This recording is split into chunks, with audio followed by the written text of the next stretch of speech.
ಮೋದಿ ಸರ್ಕಾರದ ಪತನಕ್ಕೆ count down. Yatnal shock, ರಾಜ್ಯ ಬಿಜೆಪಿ ಬುಡ ಗಡಗಡ. ರಾಜ್ಯ ಕಾಂಗ್ರೆಸ್ ಕೊಟ್ಟ ಆ ದಾಖಲೆ ಏನು? ಮೋದಿ ಸರ್ಕಾರ ಅಸ್ತಿತ್ವಕ್ಕೆ ಬಂದು 1 ವರ್ಷವೂ ಆಗಿಲ್ಲ, ಆದರೆ ಅದಾಗಲೇ ಮೋದಿ ಸರ್ಕಾರದ ಪತನಕ್ಕೆ ಕೌಂಟ್ ಡೌನ್ ಶುರುವಾಗಿದೆ ಅನ್ನೋ ಮಾತುಗಳು ಕೇಳಿ ಬರ್ತವೆ. ಅದರಲ್ಲೂ ಬಿಹಾರ ಸಿಎಂ ನಿತೀಶ್ ಕುಮಾರ್ ನಡೆ ಮೋದಿ ಸರ್ಕಾರದ ಬುಡವನ್ನೇ ಗಡಗಡ ಅಲುಗಾಡಿಸುತ್ತಿದೆ. ಹಾಗಾದ್ರೆ ನಿಜವಾಗ್ಲೂ ಮೋದಿ ಸರ್ಕಾರದ ಬುಡ ಗಡಗಡ ಅಲುಗಾಡ್ತಿದ್ಯಾ? ರಾಜ್ಯ ಕಾಂಗ್ರೆಸ್ ಕೊಟ್ಟ ಆ ದಾಖಲೆ ಆದ್ರೂ ಏನ್ ಗೊತ್ತಾ?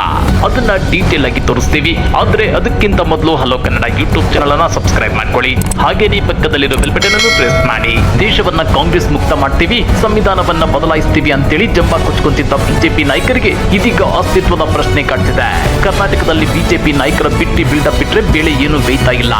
ಪ್ರತಿದಿನ ಸುಳ್ಳು ಪೊಳ್ಳು ಆರೋಪಗಳನ್ನ ಮಾಡಿ ರಾಜ್ಯ ಸರ್ಕಾರದ ವಿರುದ್ಧ ಪ್ರತಿಭಟನೆಗಳನ್ನು ಹಮ್ಮಿಕೊಳ್ತಿದ್ದಾರೆ. ಇದು ಒಂದು ರೀತಿ ಮಕ್ಕಳಾಟವಾಗಿ ಬದಲಾಗಿದೆ. ಜೊತೆಗೆ ಆಳೂರಲ್ಲಿ ಉಳಿದವನೇ ಗೌಡ ಅನ್ನೋ ಹಾಗೆ ರಾಜಕೀಯ ಅನಾನುಭವಿ ವಿಜಯೇಂದ್ರ ಕೈಗೆ ಪಕ್ಷದ ಚುಕ್ಕಾಣಿ ಕೊಟ್ಟು ರಾಜ್ಯದ ಜನರ ಪಲ್ಸ್ ಚೆಕ್ ಮಾಡೋದಕ್ಕೆ ಕೇಂದ್ರ ಬಿಜೆಪಿ ನಾಯಕರು ಯತ್ನಿಸುತ್ತಿದ್ದಾರೆ. ಆದ್ರೆ ಬಿವೈ ವಿಜಯೇಂದ್ರ ಶಾರ್ಟ್ಕಟ್ ಅಲ್ಲಿ ರಾಜ್ಯಾಧ್ಯಕ್ಷರಾಗಿದ್ದು ಮತ್ತು ಶಾರ್ಟ್ಕಟ್ ಅಲ್ಲಿ ಸಿಎಂ ಆಗಬಹುದು ಅಂತ ಭಾವಿಸಿರುವ ಯತ್ನಾಳ್ ಬಣ ವಿಜಯೇಂದ್ರ ವಿರುದ್ಧ ರೊಚ್ಚಿಗೆದ್ದಿದೆ. ವಿಧಾನಸಭಾ ಅಧಿವೇಶನ ನಡೆಯುವವರೆಗೂ ಸೈಲೆಂಟ್ ಆಗಿದ್ದ ಯತ್ನಾಳ್ ಬಣ ಆನಂತರ ಸಿಟಿ ರವಿ ಅವರ ಪ್ರಕರಣದಲ್ಲೂ ಸುಮ್ಮನಾಗಿತ್ತು. ಇದನ್ನ ನೋಡಿ ಹಿರಿ ಹಿಕ್ಕಿದ್ದ ವಿಜಯೇಂದ್ರ ಒಂದು ಹಂತಕ್ಕೆ ನಾವು ಗೆದ್ವಿ ಅಂತ ಅಂದ್ಕೊಂಡಿದ್ರು. ಆದ್ರೆ ಆಗಿದ್ದೇ ಬೇರೆ. ವಕ್ಫ್ ಭೂ ವಿವಾದದ 2ನೇ ಹಂತದ ಹೋರಾಟಕ್ಕೆ ಯತ್ನಾಳ್ ಬಣ ಸಜ್ಜಾಗಿ ನಿಂತಿದೆ. ಇದು ಬಿವೈ ವಿಜಯೇಂದ್ರ ಅವರ ಬುಡಕ್ಕೆ ಬತ್ತಿ ಇಟ್ಟಂತಾಗಿದೆ. ಇದರಿಂದ ದಿಢೀರ್ ದಿಲ್ಲಿಗೆ ದೌಡಾಯಿಸಿ ಯತ್ನಾಳ್ ಬಣದ ವಿರುದ್ಧ ದೂರು ಕೊಟ್ಟು ಬಂದಿದ್ದಾರೆ.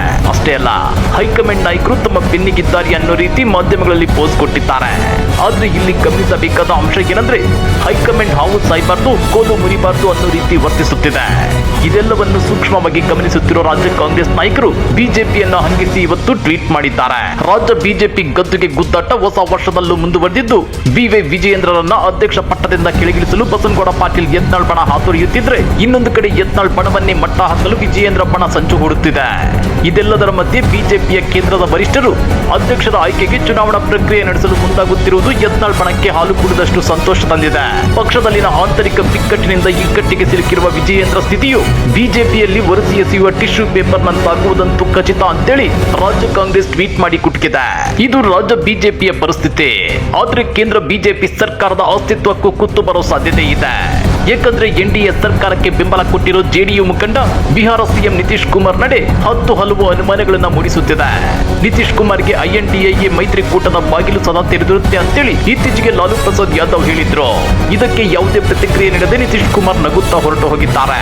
ಇದು ನಿತೀಶ್ ಕುಮಾರ್ ಐಎನ್ಡಿಎ ಮೈತ್ರಿಕೂಟದ ಕಡೆ ಒಲವು ಹೊಂದಿದ್ದಾರೆ ಅನ್ನೋ ಮಾತುಗಳಿಗೆ ರೆಕ್ಕೆ ಪುಕ್ಕ ಹುಟ್ಟಿಕೊಳ್ಳುವಂತೆ ಮಾಡಿದೆ. ನಿಮ್ಗೆ ಗೊತ್ತಿರಲಿ, ನಿತೀಶ್ ಕುಮಾರ್ ಕಳೆದ 1 ದಶಕದಲ್ಲಿ ಇಂಡಿಯಾ ಬ್ಲಾಕ್ ನ ಘಟಕದ ಆರ್ಜೆಡಿಯೊಂದಿಗೆ 2 ಬಾರಿ ಸರ್ಕಾರ ರಚಿಸಿದ್ದಾರೆ.